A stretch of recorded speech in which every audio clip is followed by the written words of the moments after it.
Sarah Chen walked into the massive chamber with her head held high. The wall stretched up so far she could barely see the ceiling. Strange lights floated everywhere, casting weird shadows that moved like living things. This was the heart of the Galactic Council, and she was about to receive the most important verdict in human history. The chamber buzzed with sounds no human throat could make. Clicks, whistles, harmonics that made her teeth ache. Representatives from dozens of alien species filled the curved seats that ringed the central floor. Some looked almost human. Others were so strange that Sarah's mind struggled to understand what she was seeing. The Zephyrians floated near the center like living glass sculptures. Their bodies shifted between solid and transparent, and when they spoke, their voices came from everywhere at once. The Threks looked like giant insects covered in metal plates, their compound eyes reflecting the chamber's lights like black mirrors. The Veltar moved as one mind in many bodies, each individual perfectly synchronized with the others, but it was the Corvins that made Sarah's skin crawl. They stood tall on 4 legs, with 4 arms and 4 eyes that never seemed to blink. Their ambassador had been pushing hardest for humanity's rejection from the Council. Every time Sarah looked at him, those 4 eyes stared back with obvious disgust. Sarah reached the speaking platform in the center of the chamber. The metal disc hummed under her feet, and suddenly her voice would carry to every corner of this vast space. She had practiced her speech for weeks, but now she wondered if it would matter. The Zephyrian Chancellor floated forward. Her form shimmered like heat waves rising from hot concrete. When she spoke, her words seemed to come from inside Sarah's own head. Ambassador Chen of Earth, the Chancellor began. Your species has been under review for full Council membership for 2 standard years. We have watched your expansion into the galaxy. We have studied your military practices. We have observed your diplomatic methods. Sarah felt her heart sink. The tone was wrong. This was not going to be good news. Humanity shows great potential, the Chancellor continued. Your technology advances quickly. Your people adapt to new worlds with impressive speed. You solve problems in ways that surprise even the oldest Council races. A few murmurs rippled through the chamber. Some of them sounded approving. Sarah allowed herself a moment of hope. However, the Chancellor's voice grew cold. Your species demonstrates concerning behaviors that cannot be ignored. The hope died in Sarah's chest. Humans expand too aggressively. You claim territory without proper consultation. Your military forces are larger than necessary for simple defense. Most troubling, you seem to view every disagreement as a potential conflict requiring force. The Corvin ambassador's 4 eyes gleamed with satisfaction. Sarah could see him barely containing his pleasure at humanity's coming humiliation. After careful consideration, the Chancellor announced, the Galactic Council denies humanity's application for full membership. The chamber erupted in alien sounds. Some species voiced approval with harmonic tones. Others clicked or buzzed their agreement. Sarah stood frozen on the platform as the weight of failure crashed down on her. But the Chancellor was not finished. Furthermore, humanity's provisional membership status is hereby revoked. All human colonies beyond the Sol system must be abandoned within 1 solar cycle. Your species will remain confined to your home system until you demonstrate the capacity for civilized behavior. Sarah found her voice. You're banishing us? Forcing us to abandon worlds where millions of humans live? The decision is final, the Chancellor replied. Human expansion threatens galactic peace. Your military doctrine is primitive and dangerous. You must learn to control your aggressive instincts before you can rejoin galactic society. The Threxy representative spoke up, his voice like grinding metal. The younger species often require guidance. Isolation will teach humans valuable lessons about their place in the galaxy. Sarah's hands clenched into fists. And if we refuse to abandon our colonies? The chamber fell silent. Every alien eye, sensor, or equivalent organ focused on the human ambassador. The Chancellor's form pulsed with dangerous energy. Then the Council will enforce compliance. Economic sanctions will cut off all trade with human worlds.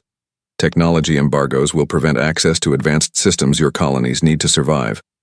And if necessary, the Chancellor paused for effect. Direct military intervention will remove human presence from contested systems. The Corvin ambassador finally spoke, his voice dripping with false concern. "We hope it will not come to violence. Surely humanity will see the wisdom in accepting council guidance." Sarah looked around the chamber at the assembled aliens. Species that had ruled the galaxy for thousands of years. Races that had achieved interstellar travel when humans were still discovering fire. They looked at her with expressions ranging from pity to outright contempt. "How long?" Sarah asked quietly. "What?" the Chancellor replied. "How long do we have to evacuate our colonies?" "1 solar cycle. Approximately 1 Earth year. Surely adequate. Time for an orderly withdrawal." Sarah nodded slowly. 1 year to abandon 23 worlds. 1 year to relocate millions of colonists. 1 year to destroy decades of human expansion into the galaxy. "The Council is being generous," the Veltar collective spoke in perfect unison. Lesser species have been given much less time to comply with Council directives. Sarah activated her communication device and sent a priority message back to Earth. Just 4 words. "The gloves are off." The Chancellor seemed satisfied. "We hope humanity will use this time for reflection. Perhaps in a few decades, when your species has matured, you may reapply for provisional membership." "A few decades?" Sarah repeated. "At minimum.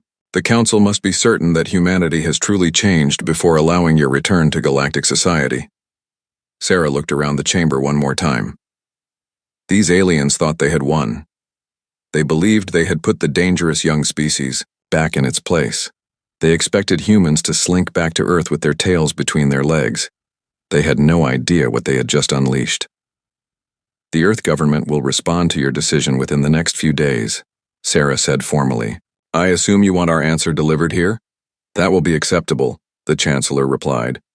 "Though we hope humanity will accept this decision with dignity." Sarah smiled for the first time since entering the chamber. It was not a nice smile. "Oh, we'll accept it," she said. "We'll accept it completely."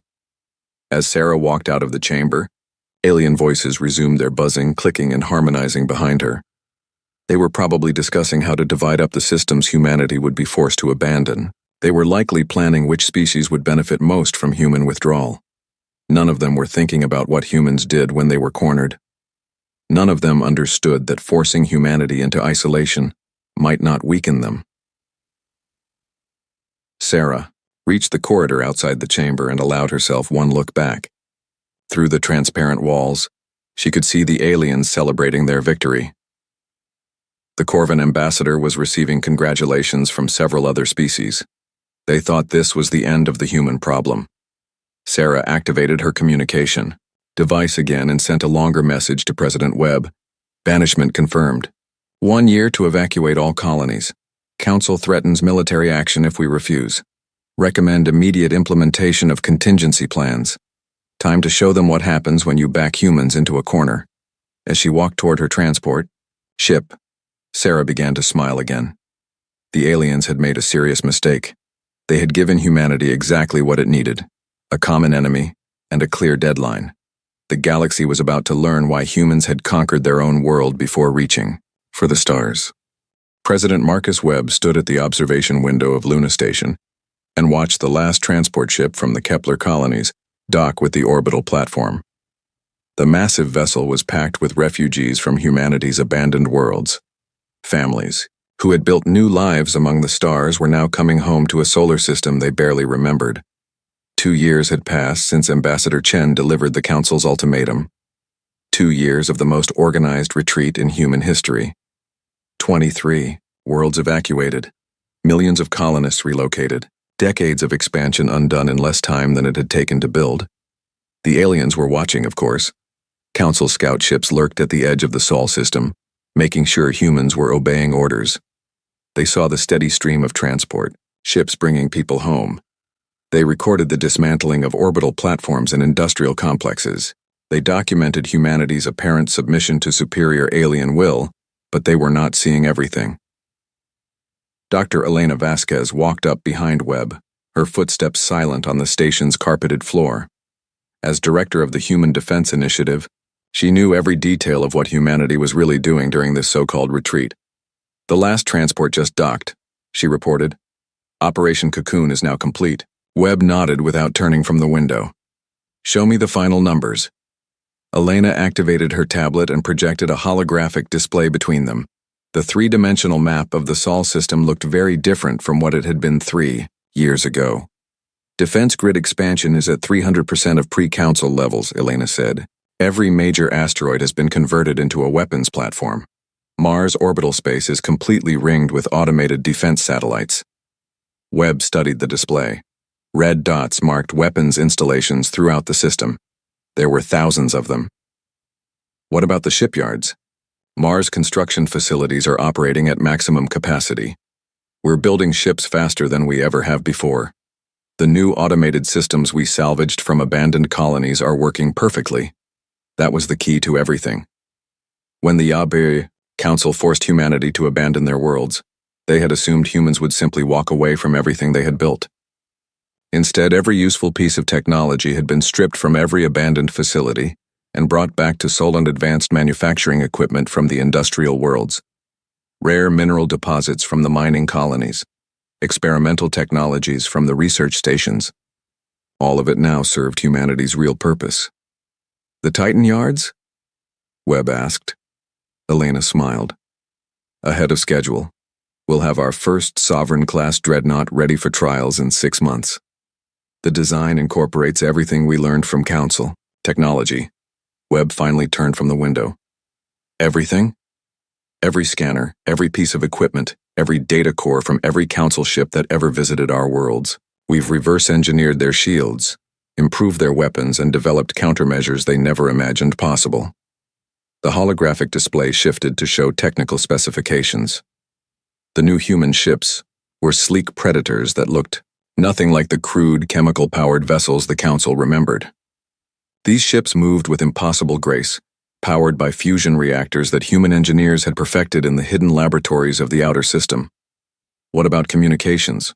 Webb asked. The quantum entanglement network is fully operational.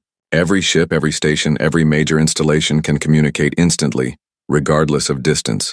If war comes, our forces will coordinate better than anything the galaxy has ever seen. Webb walked to another window that showed the construction platforms orbiting Mars.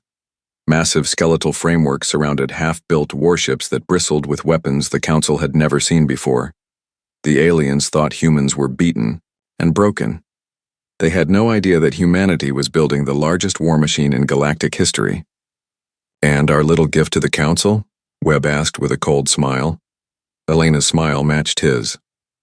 The virus is embedded in every piece of technology we left behind. Every computer system, every navigation array, every communication device on every world we abandoned. When we activate it, every Council ship in the galaxy will lose hyperspace navigation simultaneously. How long will they be stranded? Conservative estimate? 3 weeks minimum. Enough time for us to position our forces, wherever we want them. Webb nodded with satisfaction. The Council had made a critical error.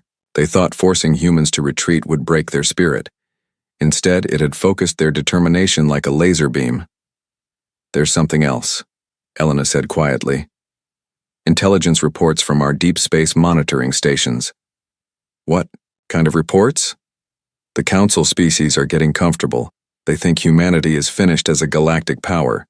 Some of them are already discussing how to divide up the territory we'll never return to claim. Webb's expression darkened. Let them get comfortable. Let them believe we're just another failed species hiding in our home system. Elena brought up another display showing the outer system. Beyond Neptune, where no Council scout had ever ventured, massive installations hung in the dark between distant asteroids. Each one was a fortress capable of housing entire fleets. The Corvin ambassador has been particularly vocal, Elena continued. He's been boasting to other Council members about how easily humanity was defeated. He says humans are proof that aggressive young species always destroy themselves. Good, Webb said. Let him boast. Pride comes before the fall. The display showed more details of humanity's secret preparation. The asteroid belt swarmed with disguised warships. The moon bristled with railgun installations that could punch holes through capital ships. Hidden manufacturing facilities produced weapons and equipment around the clock. But the real surprise was what humanity had built In the dark spaces between worlds, mobile battle stations that could crack planets, stealth ships that moved like ghosts through normal space, weapons that used principles the Council had never imagined. How much longer? Webb asked. 3 more years to complete primary construction. 5 years for full implementation of all defensive and offensive systems. Webb turned back to the window showing the refugee transports. Families were reuniting on the station's observation decks. Children who had been born on distant worlds were seeing Earth for the first time. The human cost of the Council's decision was enormous, but the Council was about to learn that cornering humanity came with an even higher price. Elena, I want you to send a message to all department heads, Webb said. Tell them the President said this. The galaxy wanted to see what happens when you humiliate humanity. They wanted to know what we do when we're forced to retreat. They're about to find out. Elena smiled. What exactly should I tell them we're planning? Webb's reflection in the window looked like a predator that had been caged too long. We're going to build something the galaxy has never seen before. Not just a fleet. Not just a defense force. We're going to build a sovereignty that will make every alien species reconsider their opinion of humanity. And when we're ready, we're going to teach the Galactic Council the most important lesson in human history. Never back a human into a corner unless you're prepared for what comes next. Outside the window, more transport ships approached Luna Station. Each one carried humans who had lost their homes because the Council decided humanity was too dangerous to be trusted with freedom. The Council was right about one thing. Humanity was dangerous. They were about to discover just how dangerous. Scout Captain Zektar guided his stealth ship through the outer edge of the Sol system, with practiced ease. His vessel was invisible to primitive human sensors, or at least it should have been. The Corvan Supremacy had built the most advanced reconnaissance ships in the galaxy, and Zektar was one of their best pilots. The Council had sent him to verify that humanity was maintaining their quarantine. 5 years had passed since the banishment, and some Council members were growing concerned about the lack of information coming from human space. A few species worried that the silence meant humans were planning something dangerous. Zektar's 4 eyes focused on his sensor displays as he approached the asteroid belt. The Corvans knew humans were clever, but they were still a young species with primitive technology. How much trouble could they really cause while trapped in their home system? The first thing he noticed was the activity level. The asteroid belt should have been mostly empty space with a few mining operations. Instead, his sensors detected massive construction projects throughout the entire region. Ships moved between installations in carefully organized patterns that suggested military precision. Impossible, Zektar whispered to himself. He activated his ship's most powerful sensors and focused on the largest asteroid. What he found made no sense. The massive rock had been completely hollowed out and converted into some kind of mobile fortress. Energy readings suggested weapons systems far beyond anything humans should have been capable of building. And there were dozens of them. Zektar guided his ship closer to get better readings. Every major asteroid in the belt had been transformed into a weapons platform or construction facility. Ships moved between them like worker insects serving a massive hive. But these were not the crude chemical-powered vessels the Council remembered from humanity's brief time among the stars.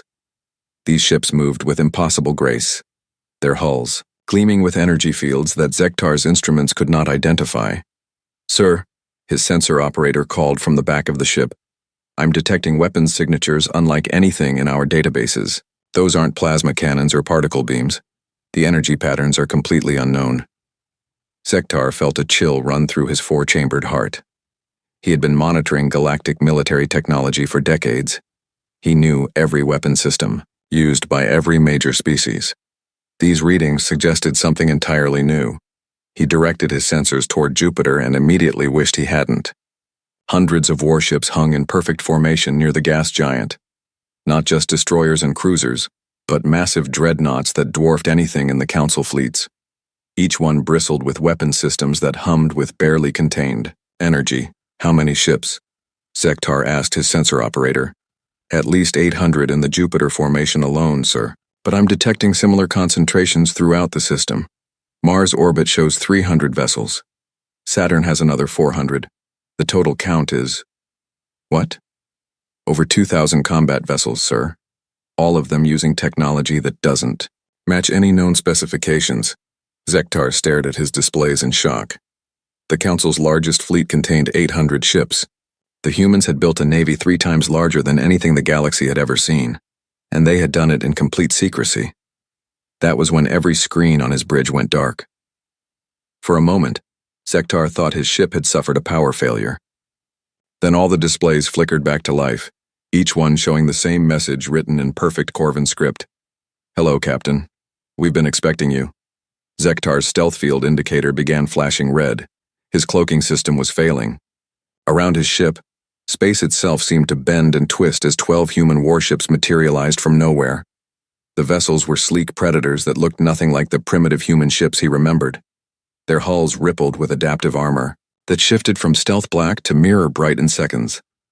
Weapons ports opened along their sides like the eyes of sleeping giants awakening. A human face appeared on his main screen. The woman wore the uniform of a military officer, but her expression was harder than any soldier Zektar had ever seen. Her name appeared in translation: Admiral Jessica Torres. "Your stealth technology is impressive, Captain," Admiral Torres said. "But we've had 5 years to study every piece of Council technology you left behind when you blockaded our trading ships. We've improved it considerably." Zektar found his voice. "This is impossible. The quarantine prevents you from—" Quarantine prevents humans from leaving Sol," Torres interrupted. "It says nothing about preventing aliens from entering our space. You've been in our territory for the past 6 hours, Captain. We've been tracking you since you crossed the heliopause. The Council will never accept this. You were ordered to remain isolated until we learn to behave like proper civilized species?" Torres smiled like a predator. "We've learned, Captain. We've learned that the galaxy respects only one thing: strength." Zektar's sensor operator spoke urgently. "Sir, more contacts, dozens of them, they're everywhere." The captain looked at his displays and felt his world crumble. Human ships were appearing throughout the system, dropping their stealth fields to reveal the true scope of their preparations. Every major planet had fleets in orbit. Every asteroid had been converted into a fortress. The entire Sol system had become a massive military installation. "This is your message to take back to the Council," Torres continued. "Humanity formally rejects their authority. We claim sovereignty over not just Sol, but every system within 50 light-years of our home star. The Council will do exactly what we tell them to do," Torres said coldly.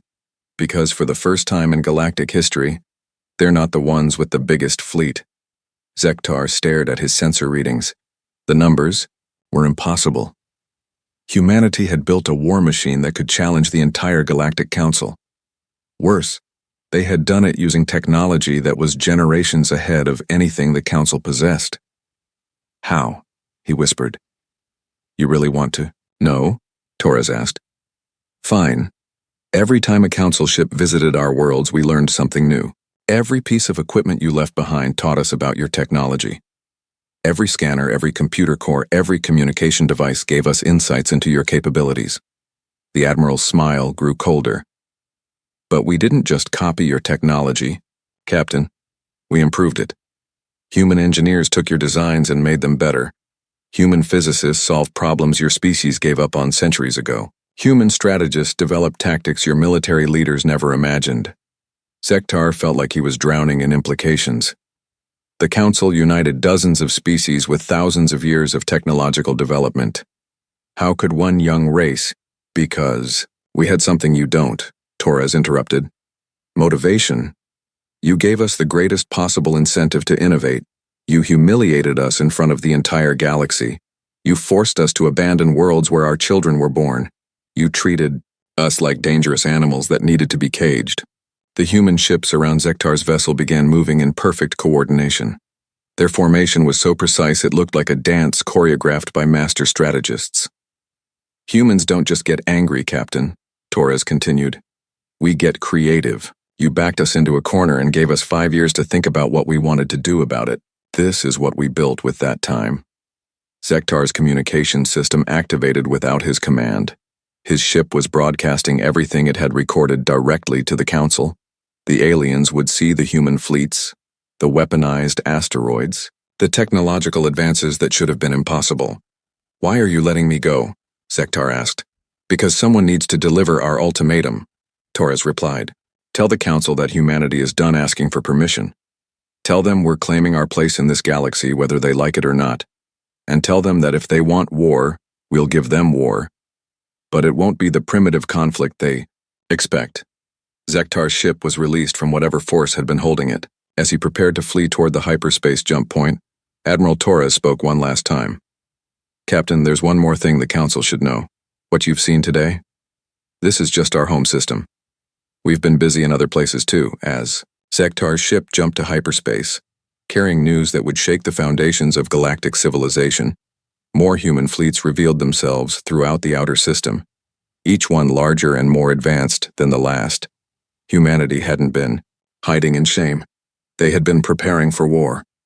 The emergency session of the Galactic Council convened 6 hours after Captain Zektar's panicked report reached the Central Worlds.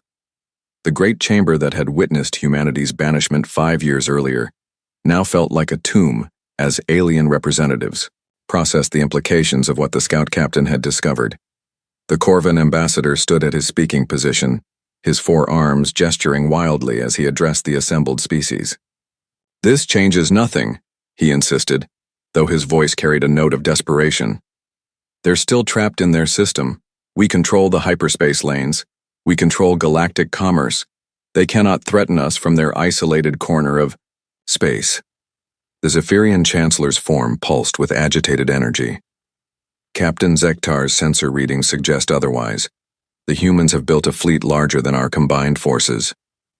Impossible, the Threx representative clicked. No single species could accomplish such a feat. Their technology was primitive when we banished them. Was it? The Veltar collective spoke in perfect unison, their hive mind processing information faster than any individual consciousness. We may have underestimated human adaptive capabilities. The debate was interrupted when every light in the chamber began to flicker. Holographic displays throughout the vast space started showing interference patterns. Then, as hundreds of alien representatives watched in growing alarm, every piece of Council technology simultaneously displayed the same image. The flag of Earth filled every screen, but it was changed. The familiar blue and green sphere now sat at the center of a silver starburst, surrounded by words that seemed to burn with their own light. Terran sovereignty. The chamber fell silent, as President Marcus Webb's voice filled the space, calm and implacable despite the fact that no human ship should have been able to penetrate Council communication networks. Honorable Council members, Webb began, his tone carrying the weight of absolute certainty. Humanity formally withdraws recognition of your authority and declares the establishment of the Terran sovereignty. As of this moment, we claim dominion over all systems within a 50 light-year radius of Sol. The alien delegates erupted in outrage. Clicks, whistles, harmonics, and sounds no human throat could make filled the chamber. But Webb's voice cut through the chaos like a blade. You may consider this an act of war. We consider it a long overdue correction to an unjust status quo. For too long, this galaxy has been ruled by species who achieved spaceflight when our ancestors were still discovering fire. You've grown comfortable in your superiority, complacent in your power, convinced that your technological advantages make you untouchable. The displays shifted to show human fleets emerging from hyperspace at the edges of dozens of Council worlds. The ships appeared like ghosts materializing from the void, their sleek hulls reflecting starlight in ways that suggested technology far beyond anything the aliens had seen before. But the fleets were not attacking. They simply waited in perfect formation, their presence a clear message that humanity could reach any world in Council space whenever they chose. Impossible, the Corvan ambassador shouted. Our monitoring stations would have detected any fleet movement. Our early warning systems. Your early warning systems have been compromised for months, Webb's voice continued.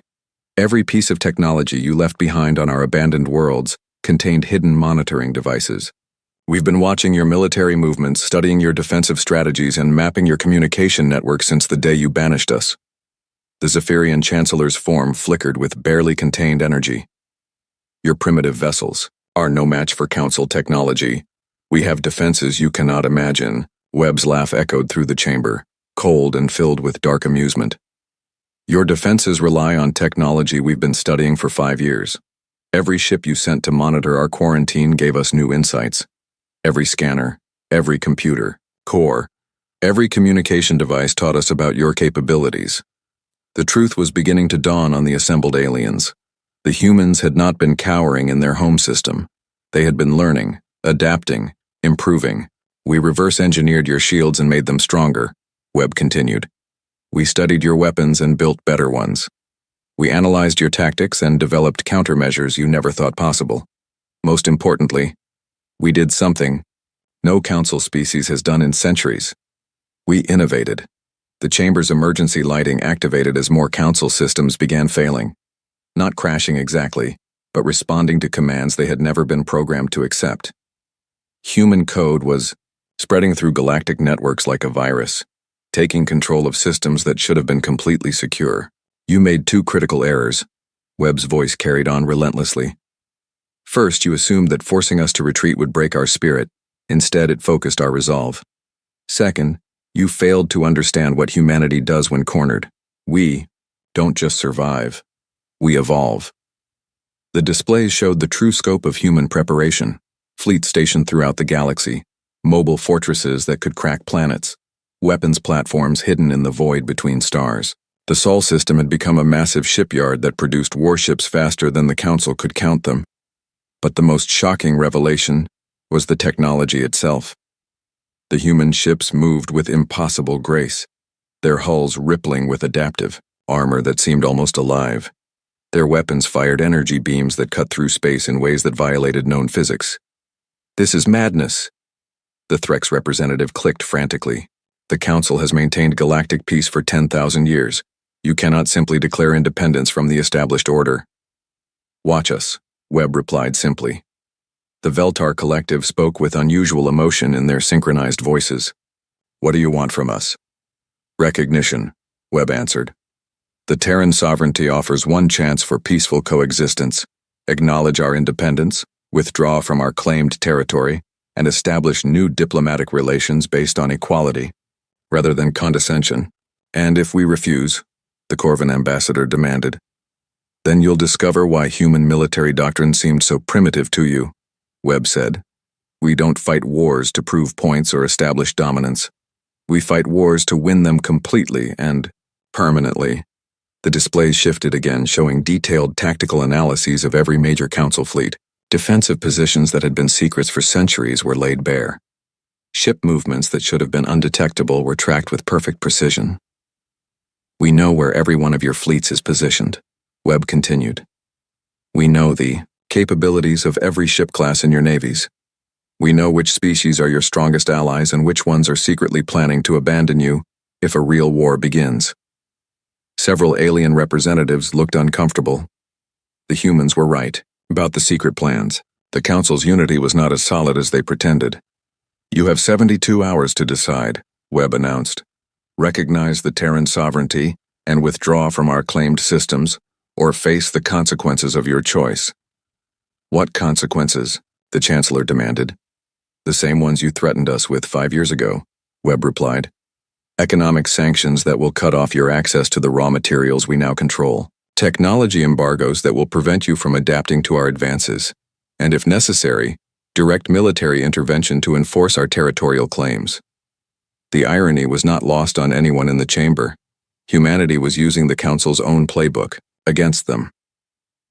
The difference, Webb added, is that when we make threats, we have the power to carry them out. The transmission ended, leaving the Council in stunned silence. The displays returned to normal, but the message was clear. Humanity had not just survived their banishment. They had used it to become something the galaxy had never seen before. Outside the chamber's great windows, the stars themselves seemed different. Each point of light might hide a human fleet. Every system might contain new weapons that could reshape the balance of galactic power. The Corvan ambassador finally spoke, his voice barely a whisper. What have we done? The Zephyrian Chancellor's form had dimmed to barely visible translucency. We created our own replacement. For the first time in 10,000 years, the Galactic Council faced a challenge they were not sure they could overcome. The young species they had dismissed as too dangerous to trust had become something far more dangerous. Equals who no longer asked for permission. The age of human ascendancy had begun. The Council's response came exactly 71 hours and 59 minutes after humanity's ultimatum expired. The largest military force ever assembled in galactic history dropped out of hyperspace at the edge of Sol system in perfect formation. 2,000 warships representing every major species in the Council stretched across space like a metal constellation. Admiral Cathara of the Luminos Collective commanded the flagship from her energy bridge. Her form crackled with barely contained power as she studied the tactical displays. This fleet represented the combined might of species that had ruled the galaxy for millennia. Surely it was enough to crush one upstart race that had grown too bold. "Attention, human vessels," Cathara broadcast on all frequencies. "You will stand down immediately and surrender your leadership for trial. Your illegal declaration of independence violates galactic law. Failure to comply will result in the complete sterilization of your system." The response came not from any military commander, but from President Webb himself, broadcasting from Earth. "Admiral Cathara, you're addressing a sovereign nation that has committed no crime except refusing to bow to your authority. If you want a war, we'll accommodate you. But understand this is not the same humanity you banished 5 years ago."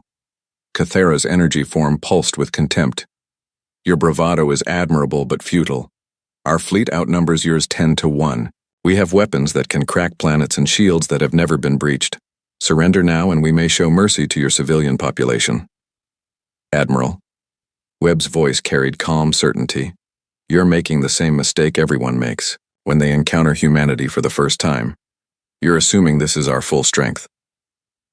The space around the Council fleet suddenly erupted with new contacts. Human ships materialized from seemingly empty void, not dozens or hundreds, but thousands. Sleek predators that moved like living things dropped their stealth fields to reveal a force that dwarfed even the massive Council armada. But the real shock came when the asteroid belt itself began to move. What the Council had assumed were mining platforms and defensive stations revealed their true nature. Mobile fortress worlds bristling with weapons that made their dreadnoughts look like toys began accelerating toward the engagement zone. Ceres had become a battle station the size of a small moon, its surface covered with railgun installations that could punch holes through capital ships. "My God," whispered the Threx tactical officer, his compound eyes reflecting impossible readings. "They've weaponized their entire system." Vesta moved like a metal planet, its surface opening to reveal launch bays that disgorged clouds of fighter craft. The small ships moved at impossible speeds, their formations so precise they looked like flocks of mechanical birds. Admiral Torres's voice cut through the chaos as her flagship materialized directly in front of the Council formation. "Council fleet, you are now surrounded and outgunned by a factor of 5 to 1. We've been tracking your approach for weeks. Every ship in your formation is targeted by at least 3 of ours." Cathara's form flickered with uncertainty as her sensors painted the true scope of humanity's preparation. The Council fleet was trapped in a sphere of human ships that had appeared from hyperspace, stealth positions, and hidden installations throughout the system. Worse, their own hyperspace drives were offline. Some kind of jamming field that her engineers couldn't identify had trapped the entire Council force in normal space. "This is impossible," Cathara protested. "How did you build all this without our knowledge?" "Simple," Torres replied, her voice carrying cold amusement. "You gave us 5 years of peace, unlimited resources from our own system, and the galaxy's greatest motivator: spite. Did you really think humanity would just sit quietly after being humiliated? We're the species that turned warfare into an art form before we could even leave our own planet." The tactical displays showed the horrifying truth. Every Council ship was locked in the targeting computers of multiple human vessels. Weapons that operated on unknown principles hummed with barely contained energy. The most advanced fleet in galactic history had been outmaneuvered by a species they considered primitive. President Webb's voice returned, addressing the entire Council force. "Admiral Cathara, you now face a choice. You can order your fleet to attack and watch it be obliterated in the first truly one-sided space battle in galactic history, or you can do what the Council should have done 5 years ago: treat humanity as equals. We need time to consider." Cathara began. "No," Webb interrupted sharply. You need 30 seconds to order your fleet to stand down and withdraw to a safe distance. After that, we'll assume hostile intent and respond accordingly. The Terran sovereignty doesn't bluff. Around the Council fleet, human weapons began charging. Energy signatures spiked across the spectrum as systems the aliens couldn't understand prepared to fire. The mobile asteroids moved into optimal firing positions with mathematical precision. Cathara looked at her tactical displays and saw certain death written in cold numbers. Her fleet was outgunned, outmaneuvered, and trapped. The humans had turned the Sol system into a massive weapon pointed at the heart of Council power. All ships, she transmitted with defeated resignation, stand down. Withdraw to minimum safe distance. As the Council fleet retreated in disorder, President Webb delivered humanity's final message to the galaxy. For 10,000 years, the Galactic Council has maintained peace through superior technology and overwhelming force. Today that age ends. The galaxy has a new power to reckon with, and we will not be dismissed or ignored. The human fleet moved with perfect coordination as the alien ships limped away. Each formation demonstrated tactical capabilities that surpassed anything the Council had ever achieved. We tried cooperation and were rebuffed, Webb continued. We tried isolation and were threatened. Now we offer one last option: coexistence between equals. The Terran sovereignty claims its place among the stars not as supplicants begging for acceptance, but as conquerors who choose mercy. In the observation deck of Luna Station, Dr. Vasquez stood beside President Webb, watching the alien fleet disappear into hyperspace. The most powerful military force in galactic history had been defeated without firing a single shot. Think they'll be back? She asked. Webb smiled grimly as human ships patrolled the space lanes of the newest sovereign power in the galaxy. Eventually, but next time they'll come as diplomats, not conquerors. Humanity has finally taken its rightful place in this galaxy. Outside the viewport, the solar system buzzed with activity as human fleets returned to their stations. Mobile fortresses settled back into their orbits. The weapon platforms that had been hidden throughout the system resumed their patient watch.